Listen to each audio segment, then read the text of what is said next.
Hey guys, this is Nick. Just wanted to give you a quick devotion on Hebrews chapter 4, verses 1 through 7. A few things that stood out to me. Um, Again, if you have time this week to read this chapter before next week, we're going to chapter 5. It might be helpful to read this full chapter and dissect it on your own. Um, one thing I want to flesh out is the word rest. What does it mean as people of God, followers of Jesus, to have rest? And what does this text say about that? And then the next thing I want to figure out is what faith is. So we're going through Faith Alone series. So what does faith mean to Christians as well? And I think they're interconnected. So it says, therefore, since the promise of entering his rest still stands, let us be careful that none of you be found to have fallen short of it. For we also have had the good news proclaimed to us just as they did, but the message they heard was of no value to them, because they did not share the faith of those who obeyed. And it goes on and on. Please read it on your own if you can. I wish I could talk about it all, but I cannot. Um, so, let's see. Since the promise of entering his rest, so the promise of entering his rest still stands. And one thing I think is interesting, this word still, and it still stands. Oh, I'll redo that. Still stands.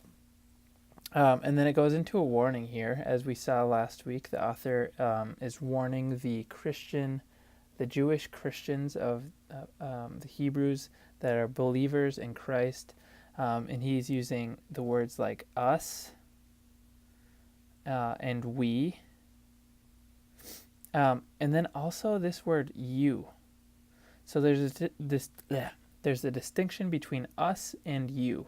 So us as Christians, I believe is what he's saying, us as Christians be careful, and that none of you as Jewish Christians, so it's a way of targeting the text towards the audience. So let none of you be found to have fallen short of it. And reminder, the promise of entering God's rest, which is described in verse 1 here, is alluding to the promises of the generations past, the Israelites, specifically the generation of Israelites that were in the Exodus, that were wandering in the wilderness, and then the Psalm 95 reference, today if you hear his voice, do not harden your hearts as you did in the rebellion. So a generation that God was angry with, and their hearts were going astray, and the author is saying the promise of God, that if you have faith, if you are following my path, you shall enter my rest. And if you do not, you will not enter my rest. So that's the context. And let you, the people that understand all of that, be found to have fallen short of it. So be careful not to fall short of it. Be careful. It's a warning.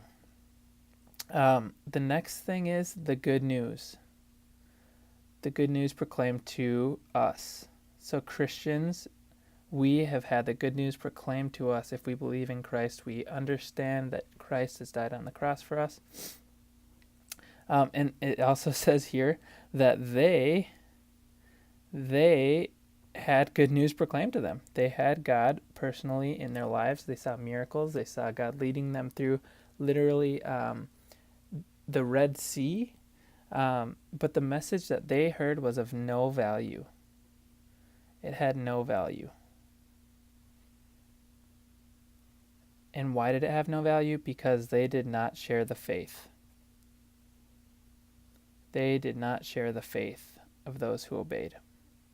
So what does this mean for us? It means that the promise of entering God's rest still stands in our lives. So if you are in a season of wandering, if you are in a season of exit, if you feel like you are separated from God, and maybe you even feel God in your life, but you just you don't feel his rest, know that his rest still stands. And be careful that you understand that faith in him is the only thing that can sustain you in that. There's no striving. Remember, the early Israelites created their own idols to try to attain glory. Remember, there's nothing that you can do to reach that besides faith? And remember that obeying, the word obey here, and faith are interconnected. So obeying and hearing are faith. So when we believe and we obey in God's promises, that is faith. So I just hope this is encouraging. Again, please read the rest of this chapter if you'd like to.